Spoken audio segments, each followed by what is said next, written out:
Halo semuanya, selamat datang kembali di channel Hashtag Store. Nah, jadi di video kali ini kita akan lanjutkan kembali pembelajaran kita tentang pemrograman dasar C++ ya. Nah, jadi topik kita di video kali ini itu adalah melanjutkan kembali ya pembahasan kita kemarin ya, yaitu tentang operator bitwise ya. Nah, jadi ini adalah video part 2 dari operator bitwise ya, teman-teman. Jadi di part 2 ini kita akan coba aplikasikan apa yang sudah kita pahami di part pertama kemarin ya, di part 1 kemarin itu dalam pemrograman C++ ya.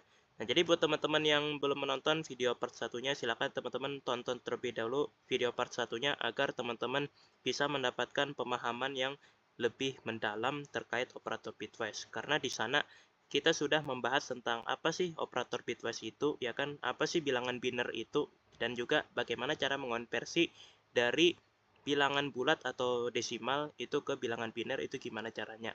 Nah, di situ sudah kita bahas ya tentang itu semua ya. Oke, pertama-tama ya sebelum kita mulai, kita awali terlebih dahulu seperti biasa dengan include IOStream-nya. Jangan sampai lupa ya teman-teman. Dan juga using namespace std-nya. Oke.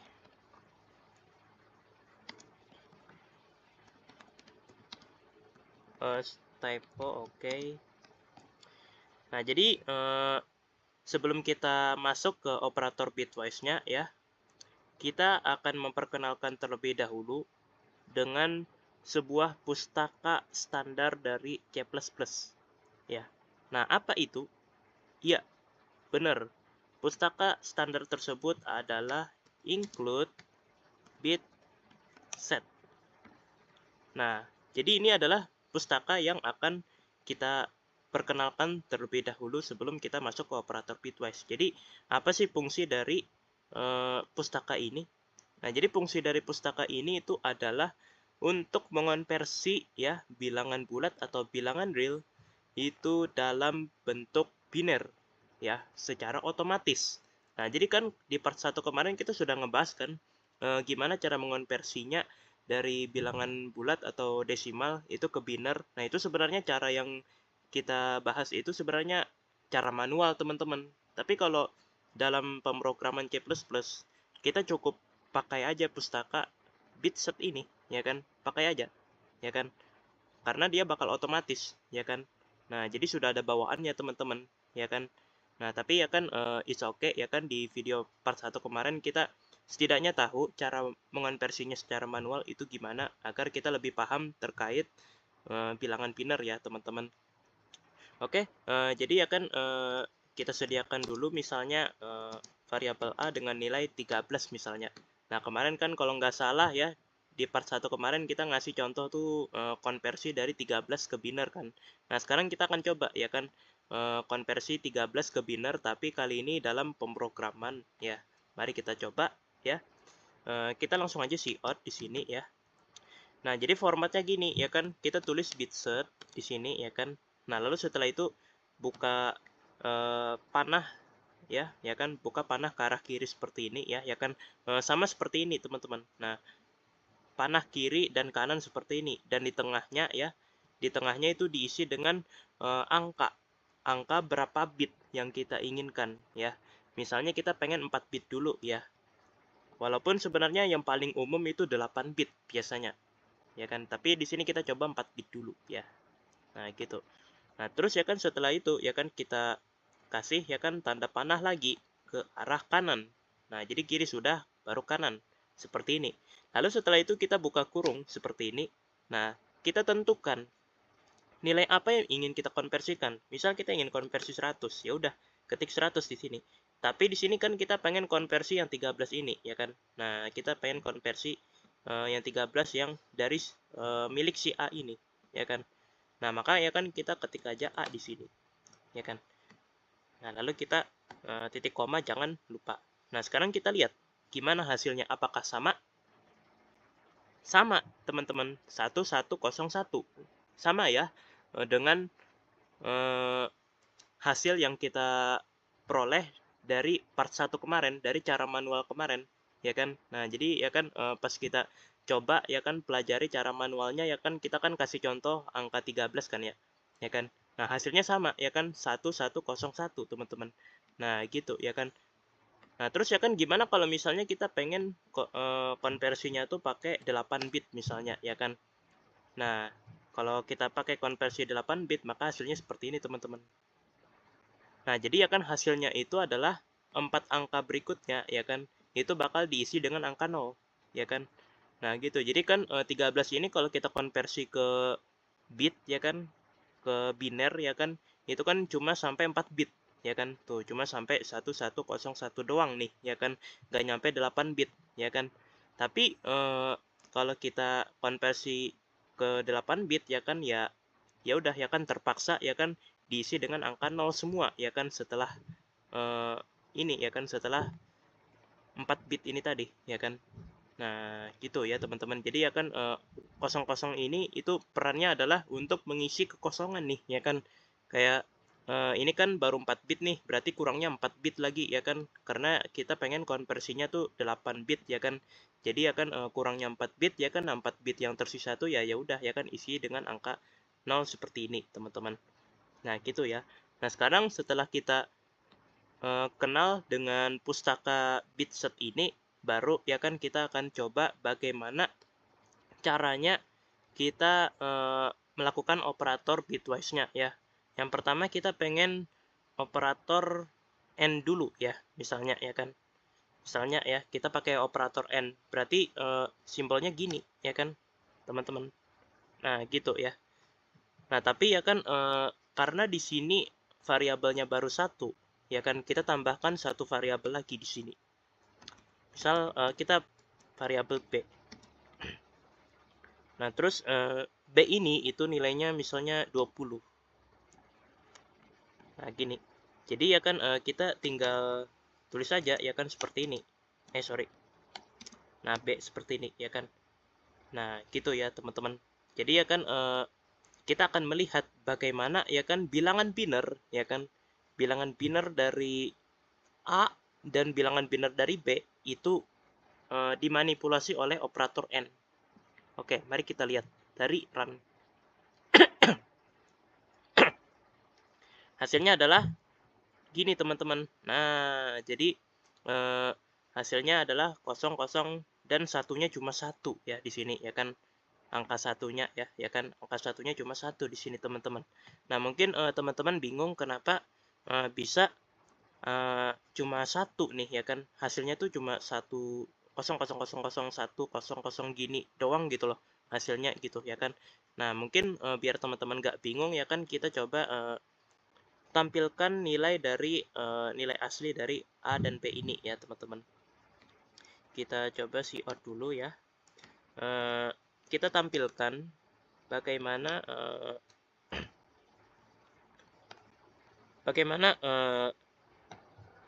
nilai dari A dan nilai dari B ini ya, agar teman-teman gak bingung lagi ya, agar kita bisa lebih jelas lagi ya kan bagaimana bisa hasilnya sekian.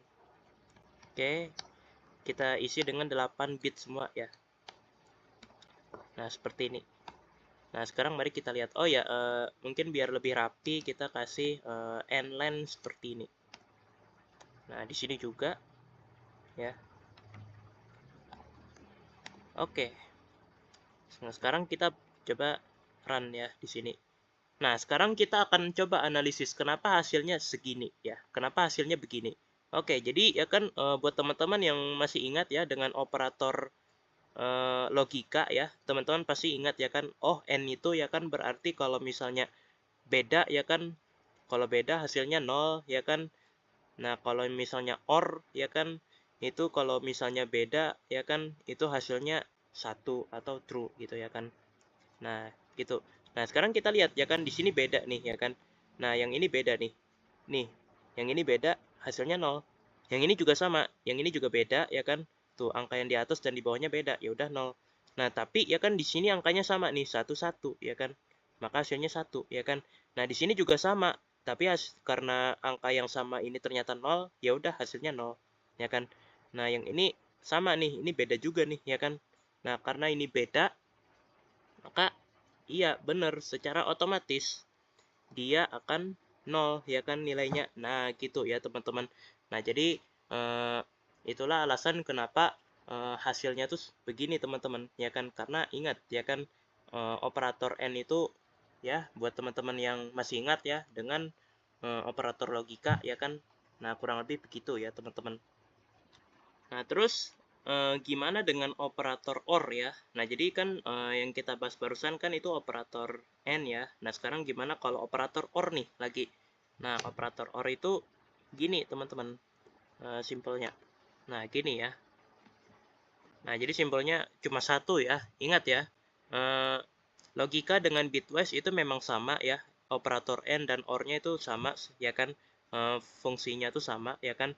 Tapi ya kan lambangnya tuh beda ya teman-teman. Kalau misalnya operator logika kan lambangnya tuh dua. Tapi kalau operator bitwise itu lambangnya cuma satu gini. Simbolnya ya. Simbolnya cuma satu. Nah, sekarang mari kita lihat. Nah, untuk operator OR ya kan, karena dia pakai operator OR jadi banyak nih ya kan angka 1 nih yang kita temukan di sini ya kan. Nah, jadi kita lihat di sini 0 1 ya kan, beda ya kan jadi 1. Yang ini juga sama. Ini jadi 1 ya kan. Nah, yang jadi 0 itu cuma yang ini ya kan, yang sama-sama 0 ya kan. Karena dia sama-sama 0 ya kan, jadi ya hasilnya ya 0 ya kan di sini. Nah, yang ini beda ya kan, hasilnya 1 ya kan. Nah, gitu ya teman-teman. Nah, jadi ini untuk operator OR ya kan. Nah, terus gimana kalau dengan operator berikutnya ya, yaitu operator XOR ya kalau nggak salah, gini ya, ya kan. Nah, operator XOR itu gini ya, ya kan, lampangnya tuh seperti pangkat ya. Nah, gitu. Mari kita coba. Nah, jadi operator XOR ini ya kan beda nih ya kan dengan OR biasa ya kan. Jadi ya kan XOR ini nih namanya exclusive OR gitu ya kan. Nah, jadi ya kan dia akan bernilai 1 ya. Dia akan bernilai 1 atau true ya kalau dalam operator logika ya kan, jika nilai kedua nilainya tuh beda. Tuh lihat. Di sini ya kan nilainya beda kan. Ini 0 dengan 1 hasilnya 1. Yang ini 1 dengan 0 1. Nah, tapi ini 1 dengan 1 sama, beda ya kan, hasilnya 0. Ya kan, yang ini juga 0 dengan 0 sama ya kan, hasilnya 0. Nah, yang ini beda, 1 dengan 0 beda ya kan, ya udah 1 hasilnya. Nah, jadi XOR ini ya kan kalau misalnya angkanya beda ya kan, maka dia akan dianggap benar, akan dianggap 1 ya kan. Nah, gitu. Tapi kalau misalnya sama ya kan, maka dia dianggap salah. Dia akan dianggap 0 ya kan. Nah, kayak gini nih contohnya nih ya kan. Baik sesama 1 maupun sesama 0 dia akan dianggap 0 ya kan. Nah, itu kalau untuk XOR ya. Nah, terus ya kan gimana dengan operator NOT ya kan. Nah, operator NOT ya kan kalau dalam logika kan ya kan kita nulisnya operator NOT itu sebagai tanda seru seperti ini atau NOT seperti ini ya. Nah, tapi kalau dalam operator bitwise itu lambangnya tuh agak beda ya teman-teman. Jadi lambangnya itu adalah ini. Nah, gitu ya kan. Nah, misalnya kan kita pengen notin si A aja ya misalnya ya kan. Nah, jadi ya kan operator NOT ini dia cuma melibatkan satu variabel. Nah, sedangkan operator sebelumnya itu melibatkan dua variabel. Jadi kita pilih salah satu aja, kita pengen notin si A ya misalnya. Nah, mari kita lihat hasilnya gimana. Oke, mungkin di sini kita matiin dulu ya agar si B ini tuh nggak mengganggu ya. Agar si B ini tuh nggak mengganggu ya kan. Nah, kita matiin dulu pakai kita jadiin komentar ya kan di sini ya kan, agar si B-nya ini nggak ganggu ya teman-teman. Nah, sekarang ya kan kita lihat ya kan operator NOT ini ya kan dia benar-benar membalik ya kan. Nah, dia bakal membalik ya kan, 0 jadi 1, 1 jadi 0. Jadi kayak bolak-balik gitu ya kan. Nah, ingat ya, 0 jadi 1, 1 jadi 0. Nih, lihat. 0 jadi 1, 0 jadi 1, 0 jadi 1, 0 jadi 1. Nah, yang ini 1 jadi 0, 1 jadi 0, yang ini 0 jadi 1 ya kan, dan yang terakhir 1 jadi 0 ya teman-teman. Nah, ini adalah hasilnya ya kan. Hasil dari operator NOT nih ya kan. Nah, gitu, operator not dari A, ya kan. Nah, sekarang ya kan kita penasaran dengan operator not terhadap si B, ya kan. Nah, kita coba si B lagi ya. Ya kan, tapi di sini jangan kita matiin, ya kan. Yang harusnya kita matiin ini si A aja nih, ya kan. Nah, mari kita lihat. Oke. Nah, jadi ya kan si B ini ya kan itu nilainya begini ya kan. Nah, dibalik nih ya kan 0 jadi 1, 0 jadi 1, 0 jadi 1, 1 jadi 0, 0 jadi 1, 1 jadi 0, 0 jadi 1 dan terakhir 0 jadi 1 ya kan. Nah, kurang lebih seperti itu ya untuk operator not ya, teman-teman. Nah, sekarang ya kan setelah kita membahas tentang operator not, baru kita akan lanjutkan ke operator berikutnya, yaitu operator shift left terlebih dahulu ya. Nah, jadi shift left itu gini ya kan simbolnya. Nah, simbolnya itu gini ya kan. Nah, tapi ya kan lagi dan lagi ya kan shift left maupun shift right itu keduanya itu hanya akan melibatkan satu variabel, sama seperti operator not. Ya kan, jadi yang melibatkan dua variabel itu cuma ini XOR, OR dan AND ya. Nah, itu cuma tiga operator itu yang melibatkan dua variabel, sisanya coba melibatkan satu variabel. Jadi di sini kita pilih salah satu. Misal kita pengen coba geser A dulu, ya kan. Nah, karena kita pengen manipulasi si A, jadi kita matiin dulu si B-nya agar nggak bikin bingung ya di outputnya. Nah, mari kita lihat. Oh iya, lupa ya teman-teman. Harusnya yang ini ya. Sorry ya, ini salah ya teman-teman. Jadi harusnya ya formatnya tuh bukan gitu ya teman-teman. Jadi formatnya tuh gini ya. Nah, formatnya tuh nah, jadi ya kan kita tulis dulu ya kan kirinya 2 ya seperti ini. Baru setelah itu kita tulis ya kan di sini berapa langkah gesernya. Misal di sini kita coba 1 dulu, ya kan. Nah, sekarang mari kita lihat. Oke, jadi ya kan dia akan bergeser seperti ini ya, teman-teman. Ya kan. Nah, jadi ya kan yang awalnya 1011-nya itu di sini ya kan, di paling akhir, dia bergeser ya kan ke satu langkah ke kanan ya kan. Jadi di sini ya kan. Nah, jadi dia akan bergeser ke sini ya kan, satu langkah ke kiri ya kan. Nah, sedangkan yang kosong ya. Nah, kalau misalnya dia bergeser ke kiri kan ya kan otomatis ya kan yang ini itu jadi kosong ya kan. Nah, karena kosong ya kan itu diisi dengan angka 0 ya kan. Nah, jadi ya kan kekosongan itu akan diisi dengan angka 0, teman-teman. Nah, gitu ya. Jadi dia secara otomatis akan diisi dengan angka 0 ya kan. Nah, coba ya kan kalau misalnya kita pakai dua langkah. Nah, mari kita lihat. Nah, kalau misalnya dua langkah, maka dia otomatis kosongnya ada dua. Nah, karena kosongnya ada dua, ya kan, maka dia akan diisi dengan dua angka 0. Nah, seperti ini, teman-teman. Ya kan. Nah, kalau misalnya 4, ya kan, maka otomatis, ya kan, 1101-nya bakal di ujung sini, ya. Nah, gini ya, teman-teman. Nah, seperti ini. Ya kan. Nah, sedangkan sisanya, 4-nya ini bakal diisi dengan angka 0. Tapi aku penasaran ya, gimana kalau misalnya kita geser 5 langkah misalnya. Itu kira-kira apa yang terjadi? Apakah ada variabel maksudnya nilai yang akan hilang. Mari kita lihat. Oke, ternyata ada ya nilai yang akan hilang, teman-teman, ya kan? Yaitu angka 1, ya kan? Jadi nilai 1 tadi, ya kan? Yang ini, ya kan? Yang paling depan ini tadi, itu hilang, teman-teman. Karena kita ngegesernya nih kelewatan, ya kan? Nah, gitu ya ternyata. Jadi ya kan dia bakal hilang, ya kan, gitu aja. Nah, kalau misalnya kita kelewatnya sampai 9 langkah itu gimana, ya kan?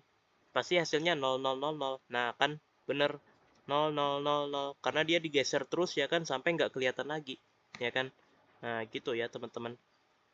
Nah, jadi formatnya ya kan gini ya teman-teman. Sorry ya, bukan gini ya, sorry ya. Tapi A dulu ya variabelnya dulu, baru geser ke kiri ya kan, misalnya ya kan, kalau geser ke kanan gini ya kan. Nah, gitu ya. Panah ya kan ke kiri atau ke kanan ya kan. Seperti ini, baru setelah itu berapa langkah gitu ya kan. Berapa langkahnya ya kan yang kita inginkan. Atau kalau misalnya kita pengen pakai variabel, itu juga bisa, teman-teman. Kalau pakai variabel A, geser berapa langkah, B-nya misalnya 20, ya udah berarti gesernya 20. Nah, gitu ya, teman-teman. Dia gesernya 20. Nah, seperti itu. Nah, terus setelah kita coba yang shift left, waktunya kita coba yang shift right lagi ya, atau geser ke kanan, ya kan. Nah, kita lihat ya kan. Misalnya kita coba yang B ya lagi. Nah, jadi kan kita sudah coba yang A, waktunya kita coba yang B lagi.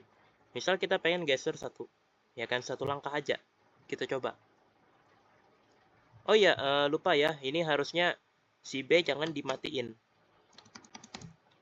Harusnya si A ya justru yang harus kita matiin.